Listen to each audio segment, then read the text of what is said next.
Asante sana, moderators, ndugu wa Tanzania wenzangu na viongozi wote waliopo hapa, viongozi wa dini. Nashukuru heshima yenu na wengine wote hamjambo. Mimi naitwa Brenda Rupia. Hello, mnanisikia? Okay. Asante. Siku ya napenda kidogo nitoe historia ya tangu ile siku mwenyekiti anakamatwa. Bila shaka nilikuwa naye Songea, na nakumbuka hiyo siku polisi walivyoambia Hamasa kwamba tunamhitaji mwenyekiti Lissu akawaambia, mimi siendi popote, labda mnikamate nikiwa hapa hapa, ila siendi popote na wala sitakatisha kufanya mkutano, mnikamate nikiwa hapa hapa ground. Na kweli polisi wakatoa onyo mara 3, wakaanza kupiga tear gas. Tulikuwepo na baba Askofu Mwamakula. Eventually wakafanikiwa kumchukua, na baada ya hapo wakapiga mabomu, na walitupiga sana kwa virungu na mabomu na kitu chochote. Nakumbuka kulikuwa kuna wamama ambao wamebeba watoto. Kuna mama mpaka alimpoteza mtoto wake, hakumbuki kwa sababu ile tear gas walikuwa hawaangalii sura, walikuwa wanampiga yoyote ambaye yuko mbele yake. Ukiachana na hilo, mwenyekiti always alikuwa anasema kwamba chama hiki tutakapotangaza no reforms no election, mkumbuke kwamba chama hiki kitapitia katika bonde la uvuli wa mauti, na ndio tunayoyaona sasa hivi. Viongozi wetu hakuna ambaye yuko salama. Watu wa Chadema wanakamatwa left, right and center. Hakuna ambaye anaishi akiwa na amani, sio tu viongozi wa chama lakini Watanzania wote kwa ujumla. Tunaona mambo ambayo yanafanyika nchini sasa hivi.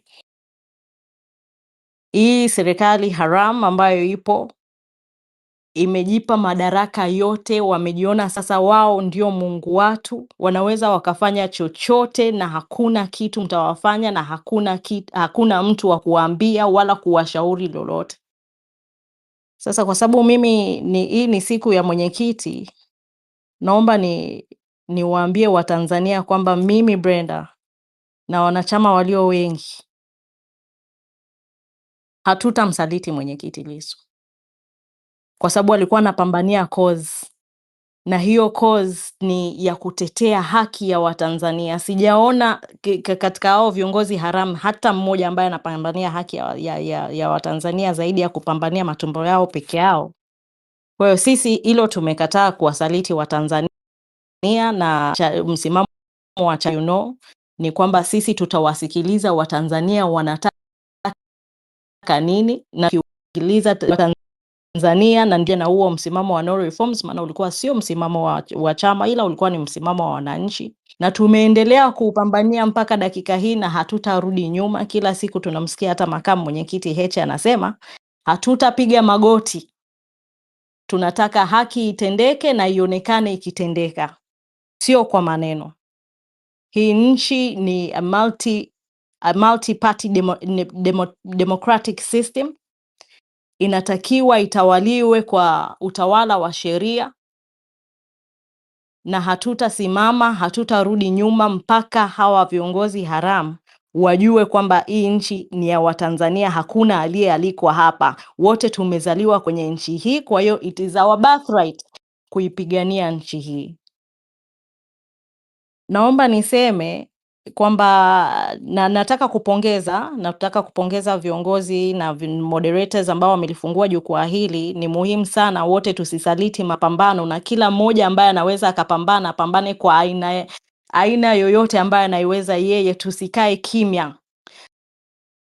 Jina Lissu limekuwa ni mwiba kwenye serikali hii, yani hawataki kusikia, na sisi hatutaacha kumtaja wala hatutaacha kumpambania. Kwa hiyo mimi niwapongeze waliofungua hii room, lakini niwapongeze Watanzania wote ambao wanapambana kuhakikisha kwamba nchi hii inarudi kwenye mstari na tutapata haki na Watanzania waendelee kuishi kwa raha kwenye nchi yao. Viongozi hawa haramu wamejichukulia madaraka na wamejisahau. Wamejiona kama wao ndio Mungu watu.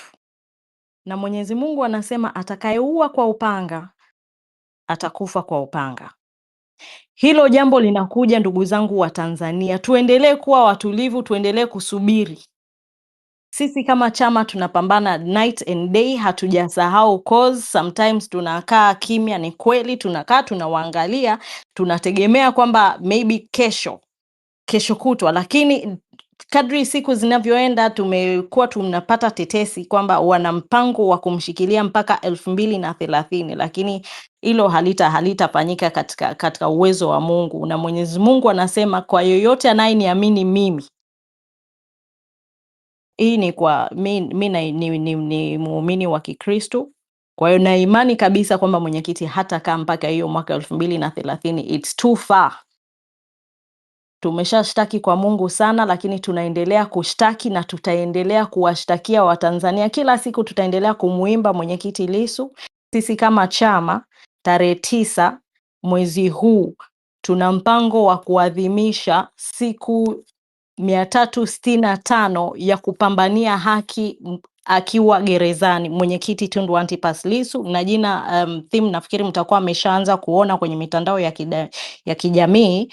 Theme itakuwa ni Lissu's Arrested Day, na hii itakuwa ni siku ambayo tutaiazimisha miaka yote kuanzia mwaka huu. Ni kauli mbiu tu ambayo itabadilika, lakini hatutabadilisha hiyo siku. Itakuwa ni kumbukizi ya kitaifa. Hata hapo ambapo tutapata madaraka, hiyo siku itaendelea kubaki hivyo. Tarehe 9 mwezi wa 4 kuanzia mwaka huu tutaazimisha, na mwaka ujao pia, na mwaka unaofuata itaendelea kuwa hivyo. Kwa hiyo tarehe 9 sisi tutakuwa tuna baraza la kidijitali, lakini kuanzia tarehe 6 mabaraza yetu watafanya activities ambazo ni matendo ya huruma kwa ajili ya kumwenzi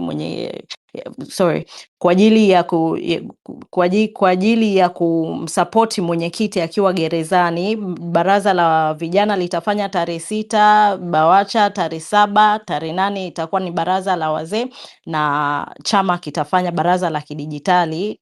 Tutakuwa tuna mjadala mpana ambao utazungumzia tangu tarehe 9 ambayo amekamatwa mpaka yote ambayo yametokea katikati ya huu mwaka ambao mwenyekiti amekamatwa.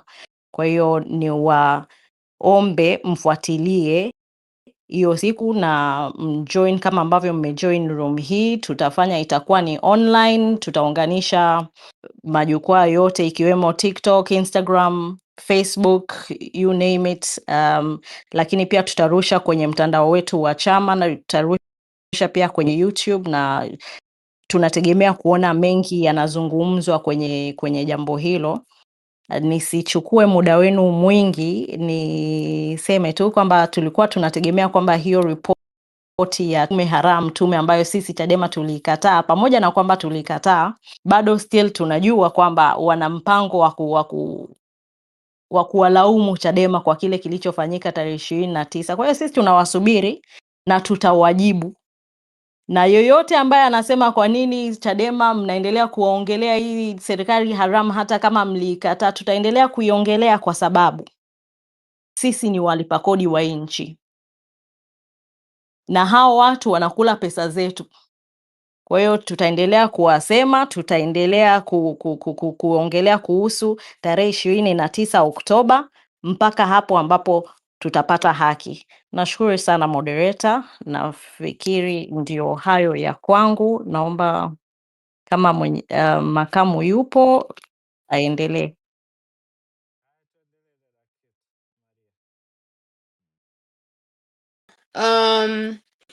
Bishop Bagonza, naomba nikupe nafasi tena hapo kidogo, kwa sababu ulisema kwamba unaoweza kuongea tena baadaye kama kuna uwezekano. Bishop, kama kuna uwezekano, Bishop Dr. Bagonza.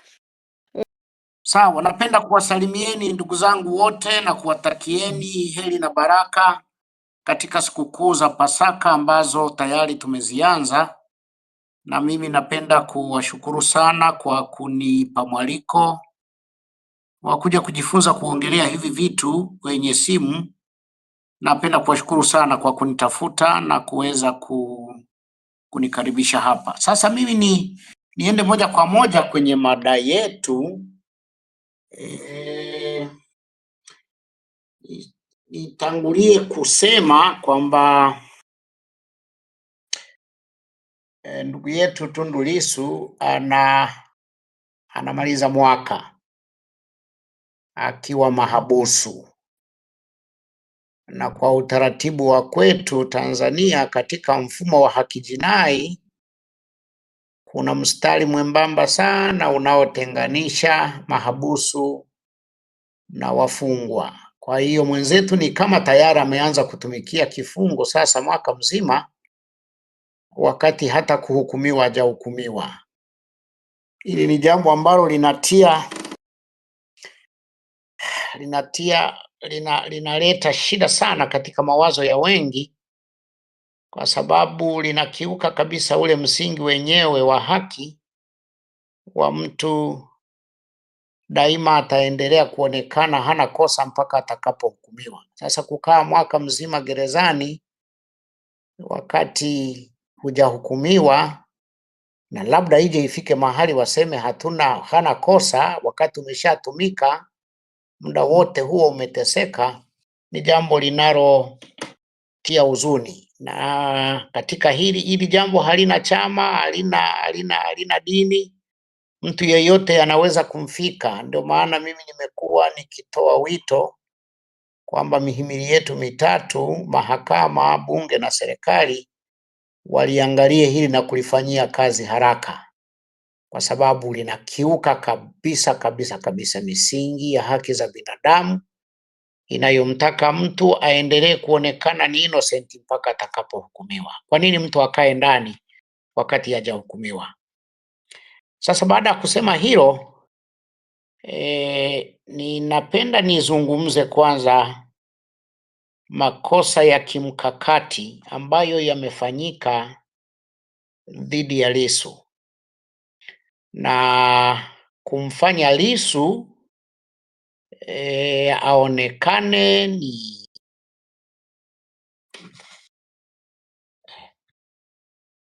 aonekane anaonewa, nimemfanya aonekane ni shujaa, aonekane ni mzalendo wa kupigiwa mfano.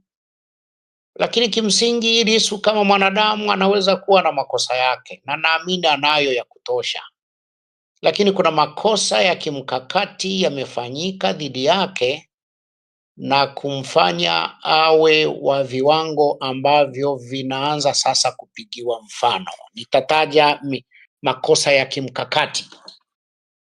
Kosa la kwanza ilikuwa ni kutoshughulikia watu waliompiga risasi, waliotaka kumuua. Yalikuwa ni kosa kubwa la kimkakati. Kule kupuuza, wakaliacha mpaka leo, lilimjengea Tundu Lissu huruma ya watu wote bila kujali hata chama, lakini pia likachochea na kuweka msingi wa watu kuchukia mifumo na kwamba kuna ukandamizaji wa haki za watu. Inawezekanaje mbunge amiminiwe risasi zote hizo na hakuna kitu chochote kilichofanyika kuweza kuwashughulikia waliofanya hivyo? Ilikuwa ni kosa kubwa, lakini likamjenga Lissu akawa wa viwango vya juu katika kuhurumiwa. Kosa la pili la kimkakati ilikuwa ni hili la kumkamata, ambalo amelielezea mtu mmoja hapo, la kumkamata wakati akiendelea na mikutano yake hiyo. Sisi tunaotazama kwa jicho kali kidogo tulikuwa tunaona ile mikutano, licha ya kwamba watu walikuwa wanahudhuria, lakini ilikuwa imeanza kuzoeleka na baadhi ya watu walikuwa wameanza hata kuchoka kutokwenda. Kwa hiyo which means ilikuwa inaanza kupoteza hata umaarufu fulani. Kitendo cha kumkamata kimemwongezea Tundu Lissu mashabiki na wafuasi wengi hata ambao hawakumjua. Kosa la kimkakati la pili. Kosa la tatu la kimkakati ni makosa aliyofunguliwa nayo ya uhaini. Makosa haya na jinsi kesi ilivyoendeshwa toka kule Kisutu mpaka kuja Mahakama Kuu imeonyesha wazi kuna kitu hakiko sawa katika maandalizi ya kesi ile. Kwa hiyo mashtaka haya yamemwongezea umaarufu na kuongeza chuki dhidi ya serikali na upande wote uliohusika katika kuandaa mashtaka haya. Ilikuwa ni kosa la kimkakati. Kosa la nne, haya yote matatu niyo yataja kwanza: la risasi, la kumkamata, la kesi ya uhaini, yamehamasisha kisasi. Watu kuna visasi vimejaa katika vifua vya watu.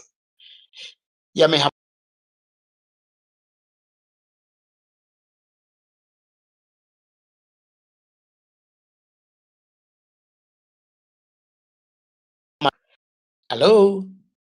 Halo, mnanisikia? Halo? Aha, make kulikuwa na simu inajaribu kuingia hapa nikaikata.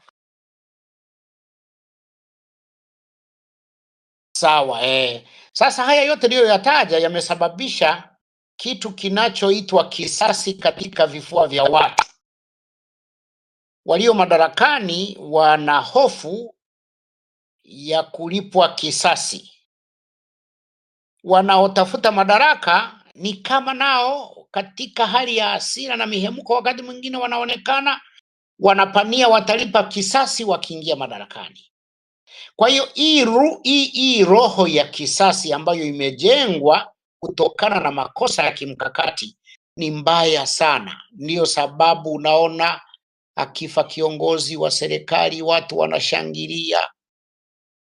Likitokea jambo baya ndani ya nchi watu wanashangilia. Ni kwa sababu vifua vya watu vimejaa roho ya kisasi, ya kulipa kisasi, inayotokana na uonevu ambao umetokana na makosa ya kimkakati niliyoyataja.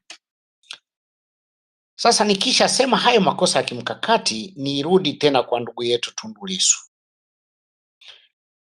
Tundu Lissu sasa ni jambo la wazi. Yeye sasa amejidhihirisha pia kwa mambo matatu. Ningesema amejidhihirisha kama amejitanabaisha kabisa kwamba yeye ni alama ya utawala wa sheria katika nchi. Nimesikia watu wakitania ni shule ya sheria huyu, ni nini na nini na nini. Lakini Tundu Lissu ukimtaja sasa katika medani za kitanzania na za kimataifa, anaanza kuonekana kama simbo ya rule of law katika nchi. Haikutarajiwa, lakini nalo kosa la kimkakati likamfanya na kumgeuza sasa aonekane is a symbol of rule of law katika taifa letu. La pili amelisema, nafikiri Brenda nimemsikia akilisema hapo, Tundu Lissu ni alama ya selflessness, ni alama ya kutokuwa mbinafsi katika taifa letu. Angekuwa mbinafsi tungekuwa na kitu kingine tofauti. Hata wale wanaompinga, wasiompenda, na wako sworn enemies wake, wanafahamu katika mambo ambayo wanauhakika nayo, wanajua Tundu Lissu hanunuliki, aongeki, wengine wanamuita kichaa na kadhalika na kadhalika. Call him whatever you want to call him. Lakini nadhani ile spirit ya selflessness ambayo ndiyo ililijenga taifa hili tangu enzi za baba wa taifa, ule moyo wa kujitoa muhanga, wa kukubali nadhani imeonekana wazi katika utendaji na msimamo wa Tundu Antipas Lissu. Ili pamoja na alama, yeye pia ni alama ya kujitoa, ni mtu anayejitoa, amejitoa, amepoteza mengi kwa ajili ya sijui ya misimamo gani aliyonayo hii, lakini kwa vyote vile mtu hawezi kujitoa hivi bila kuwa na kitu anachokisimamia. There is something in him ambacho anakisimamia. Inatamani watu wangelielewa hili na wakaona kwamba hapa kuna nguvu fulani inayotesa mtu fulani ambaye angeweza kulitumikia taifa hili kwa namna nzuri zaidi.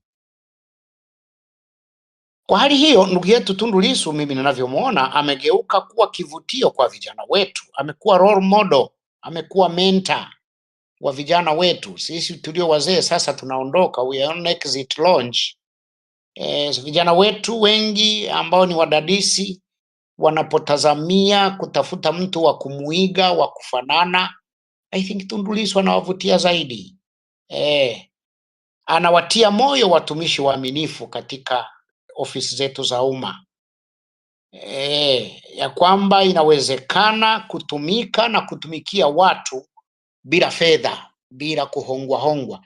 Ninajiuliza, katika hali hii ya utitiri wa hela zinazotolewa kama juu, Tundu Lissu angetaka hela angepewa ngapi? Nafikiri angepewa nyingi sana.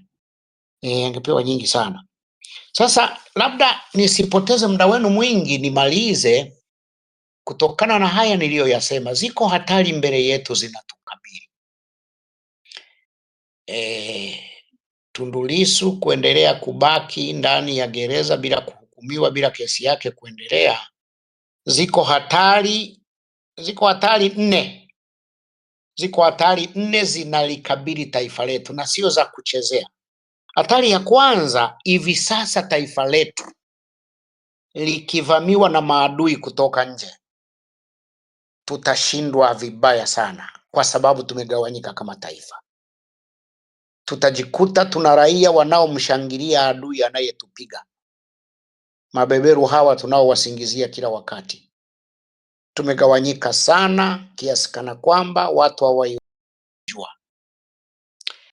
Kosa la kimkakati la pili. Kosa la tatu la kimkakati ni makosa aliyofunguliwa nayo ya uhaini.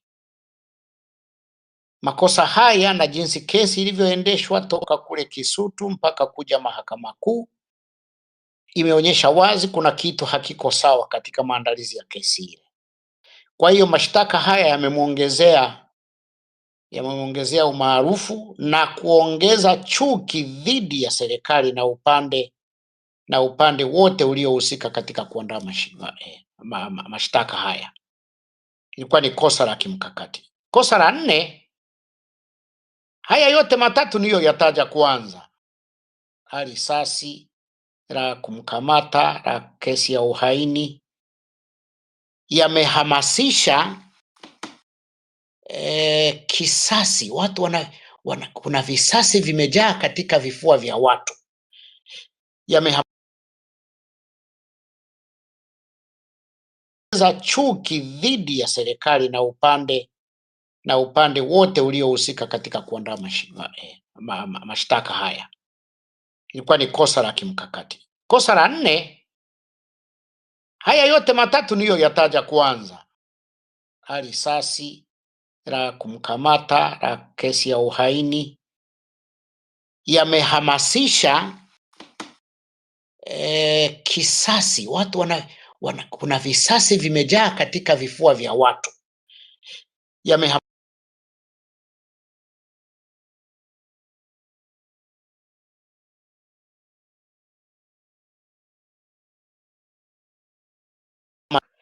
Halo? Halo, mnanisikia? Halo? Halo, mnanisikia? Halo? Aha, make kulikuwa na simu inajaribu kuingia hapa nikaikata.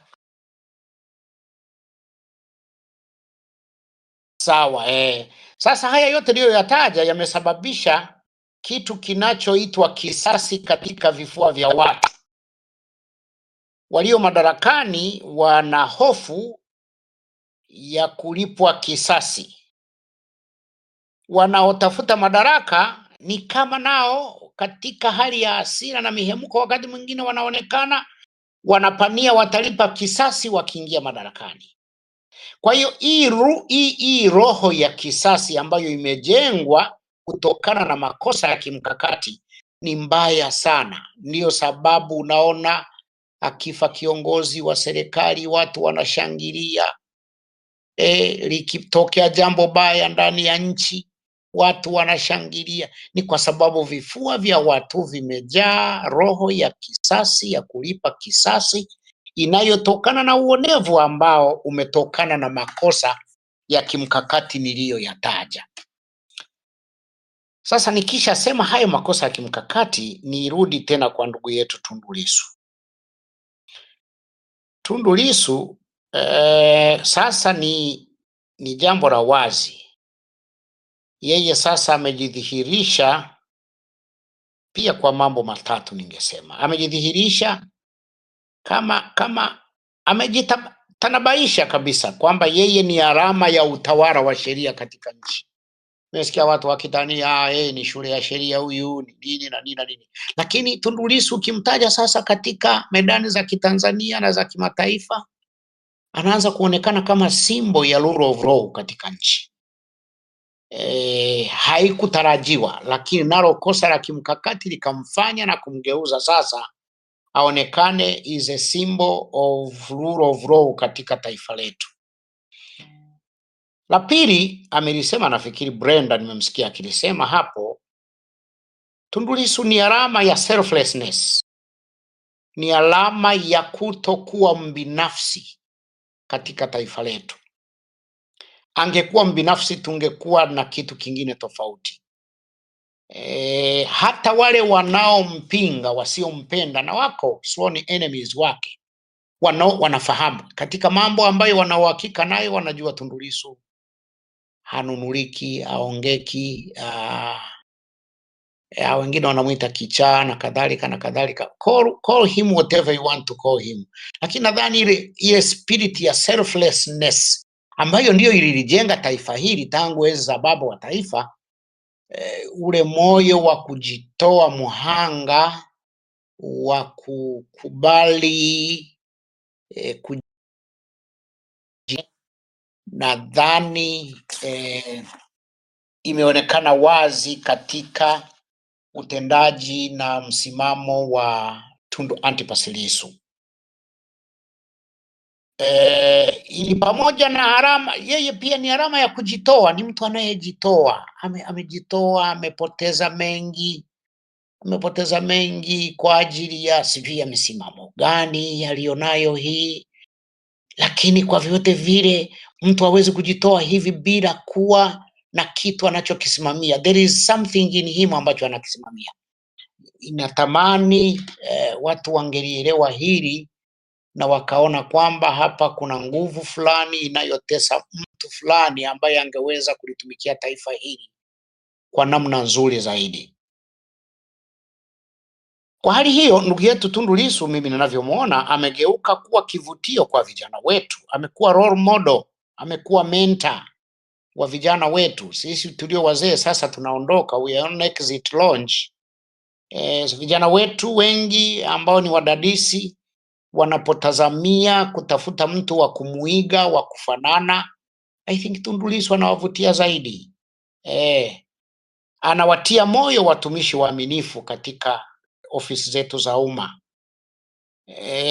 ya kwamba inawezekana kutumika na kutumikia watu bila fedha, bila kuhongwa. Ninajiuliza, katika hali hii ya utitiri wa hela zinazotolewa kama juu, Tundu Lissu angetaka hela angepewa ngapi? Nafikiri angepewa nyingi sana. Angepewa nyingi sana. Sasa labda nisipoteze muda wenu mwingi, nimalize kutokana na haya niliyoyasema. Ziko hatari mbele yetu zinatukabili. Tundu Lissu kuendelea kubaki ndani ya gereza bila kuhukumiwa, bila kesi yake kuendelea, ziko hatari 4. Ziko hatari 4 zinalikabili taifa letu na sio za kuchezea. Hatari ya kwanza, hivi sasa taifa letu likivamiwa na maadui kutoka nje. tutashindwa vibaya sana, kwa sababu tumegawanyika kama taifa. Tutajikuta tuna raia wanaomshangilia adui anayetupiga. Mabeberu hawa tunaowasingizia kila wakati. Tumegawanyika sana kiasi kana kwamba watu hawaionei nchi yao huruma. Wanaweza kujikuta wanajiunga na adui au wanamshangilia adui kwa sababu ya kukosekana kwa umoja. Hatari ya pili, tumejenga matabaka mbele ya sheria. Sasa hivi mbele ya sheria watu wengi tuna matabaka. Kuna ambao wanaombwa wakamatwe na kuna wanaokamatwa bila kuambiwa wanakosa gani. Tumesikia mmoja akitoa mfano hapa. Sasa kuwa na matabaka mbele ya mfumo wa sheria sio jambo zuri, ni jambo la hatari sana. Napenda nitofautiane na wale wanaofikiri, ili hatari ya tatu, wanaopenda kusema kwamba Chadema imefungiwa kufanya kazi za kisiasa. Mimi napenda nikaze hilo, niseme sio Chadema peke yake. Vyama vyote katika nchi including CCM vimefungiwa. Hao mnaowaona wanazunguka, sijui nimesikia huyo wako Simio, wako Tabora, they are doing nothing actually. CCM haiendeshi nchi kwa sasa. CCM haishiki hatamu, iko nguvu nyingine. CCM inaendeshwa sasa. CCM inaendeshwa na serikali, CCM inaendeshwa na vyombo. Kwa hiyo vyama vya siasa vyote viko likizo kimsingi. Sasa kufuta vyama vya siasa ni jambo la hatari katika nchi, kwa sababu hiyo inakaribisha utawala wa kijeshi katika nchi. Kwa hiyo majeshi, vyombo vyetu vya ulinzi sasa vina nguvu kuliko vyama vya siasa, vina nguvu kuliko serikali, vina nguvu kuliko wananchi, vina nguvu kuliko katiba, vina nguvu kuliko mihimili yote. Kwa hiyo hii ni kama tuna serikali ya kijeshi iliyofunikwa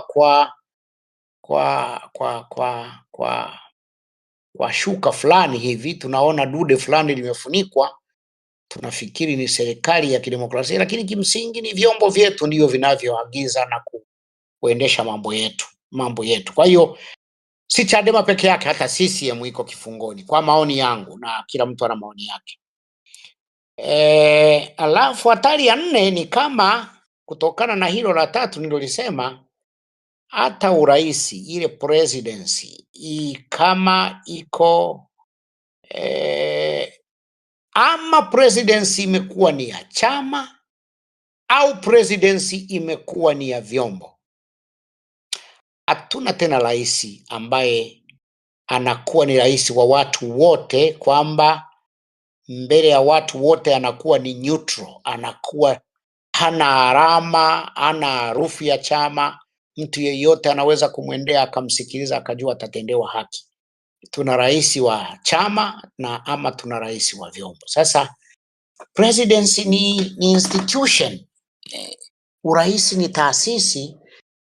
Ndiyo, kwa mujibu wa katiba yetu rais lazima atokane na chama, lakini akishaapishwa kuwa rais, mambo ya chama atakutana nayo kwenye vikao. Yeye ni rais wa watu wote, waliomchagua na waliomkataa. Ni rais wa Tanzania wote, wenye vyama, wasio na vyama. Anatakiwa wakati wote akisimama aonekane ni rais wa watu wote. Sasa hali tulio nayo kutokana na migogoro hii ya kutopenda kusikilizana na kuelewana, inaufanya urais uonekane ni wa chama hivi, urais uonekane ni wa vyombo hivi, badala ya kuwa urais wa wananchi wote. Hii ni hatari, huko mbele ya safari tutakwama.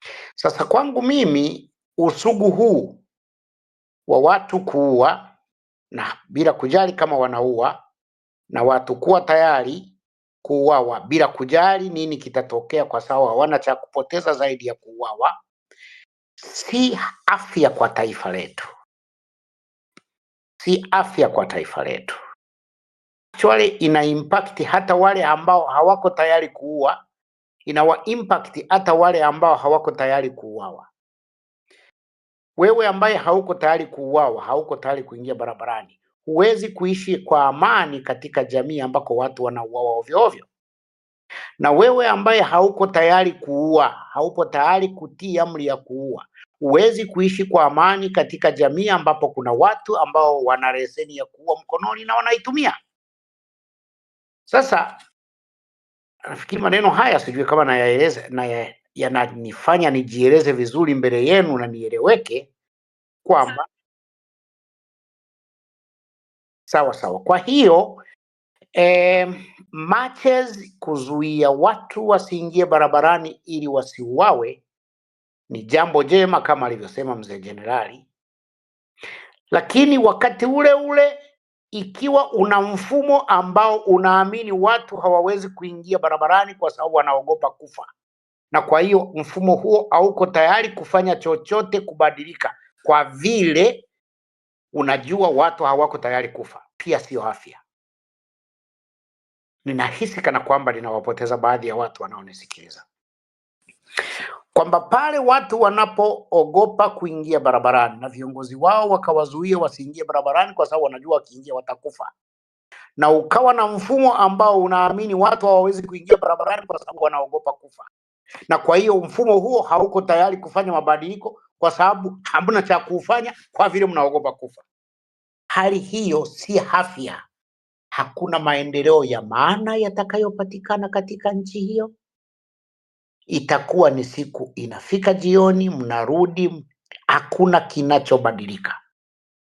Ninahisi, ni hisia zangu, tusipochukua hatua za maridhiano ya kweli na uwajibikaji wa kweli na kuambizana ukweli kwa upendo na kuelewana, ni kama tunaelekea kufika kwenye stage hiyo.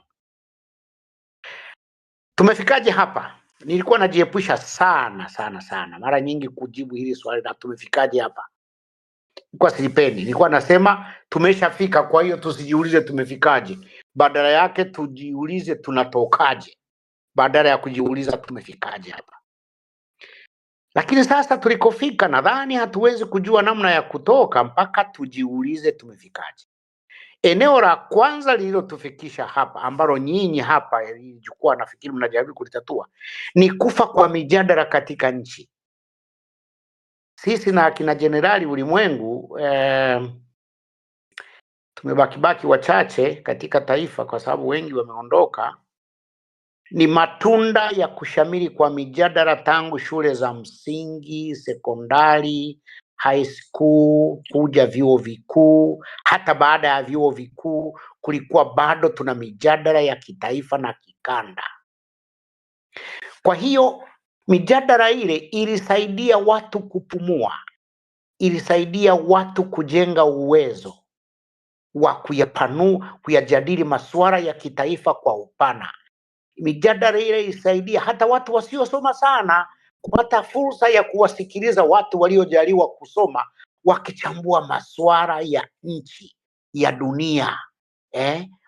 Wanayachambua, wanayakata vipande. Hata asiyesoma akitoka hapo unamkuta amekaa kwenye UDA naye anajadili masuala ya Polisario, anajadili masuala ya Frelimo, anajadili masuala ya Renamo na kadhalika, kwa sababu kulikuwa na mijadala.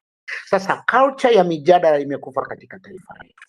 Ukienda shule za msingi, ukienda sekondari, ukienda vyuoni, chuo kikuu ndo basi, ukienda kwenye vyombo vyetu vya habari, waandishi wetu wa habari anaandika makala, haiwezi kuchapishwa mpaka iende kuhaririwa mahali fulani ipate kibali cha kwamba sasa hiyo itoke.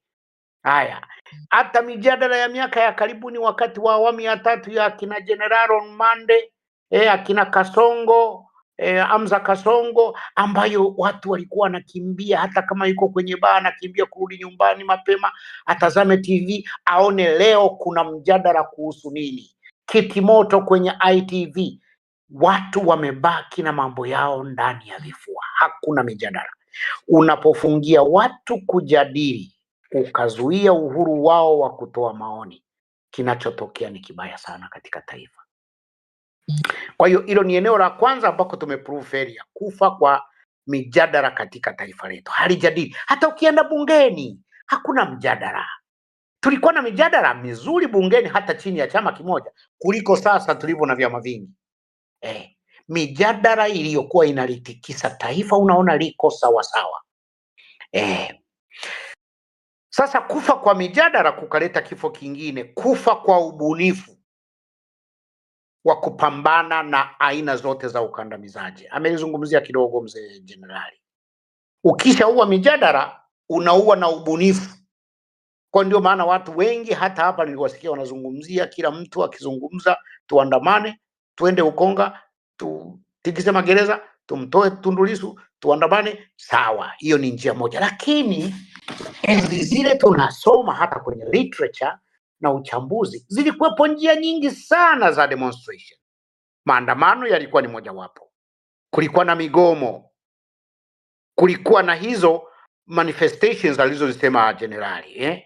Kwa mfano, ikifika saa fulani kengele inapigwa, watu nchi nzima, yani imagine watu wamehamasishwa, ikifika saa fulani watu wote wapige kengele au wapige kelele au wavae mavazi ya aina fulani au watume ujumbe wa aina fulani au wanune, wapitishe dakika 5, hakuna kucheka, hakuna kusema. Hata ukiulizwa, watu wote wamenuna kwa dakika 5 nzima, nchi nzima. Ni kitu kikubwa sana. Haya, enzi zile tunasoma kulikuwa na aina nyingine ya manifestation ambayo inaitwa ni slowing, yani ni kwenda polepole. Kila mahali pa kazi kila mtu anakwenda polepole, hakuna anayewahi. Huwezi kumkamata kwamba hajaja kazini, huwezi kumfukuza kwamba amegoma, ila anakwenda polepole. Anakwenda polepole. Haya, nimeona siku za karibuni kumekuwa na haya maandamano kwenye balozi, which is good, kwenye balozi mbalimbali duniani, kwenye ofisi za mashirika ya kimataifa na kadhalika na kadhalika. Sasa huo wote ulikuwa ni ubunifu unaotokana na mijadala. Ukishaua mijadala unaua ubunifu. Ukiua ubunifu unalazimisha watu kutumia njia moja iliyo mbele yao na ambayo ni hatari, inayohatarisha maisha yao, inahatarisha usalama wa nchi, inahatarisha maendeleo, inahatarisha uchumi, inahatarisha kila kitu katika nchi. Kwa hiyo mimi nilikuwa nafikiri mijadala hii, madam unaona mnavyoifanya, haina uhakika na nini ni hofu imetawala kila mahali, basi tuitumie. Ningewashauri vijana wangu, tumieni mijadala hii kunoa ubunifu wa namna ya kukabiliana na aina zote za ukandamizaji katika mahali popote mtakapokuwa. Na yasema haya kwa nia njema, kwa sababu hata wale mnaozungumza habari ya kuondoa serikali iliyopo, wanaosema imejiweka iondolewe, sawa, inaweza kuingia nyingine kama hamjaweka njia nzuri za ubunifu wa namna ya kupambana na watawala wanaowakandamiza. Hata hiyo itakayoingia sio malaika, inaweza kuja na mambo yale yale. Kwa tunahitaji tujenge utamaduni, ukatiba, constitutionalism wa watu kuhamasika kukabiliana na viongozi wao, kwa sababu viongozi ni watumishi wa wananchi. Sijui kama nimejieleza vizuri, na napenda niishie hapo kwa leo.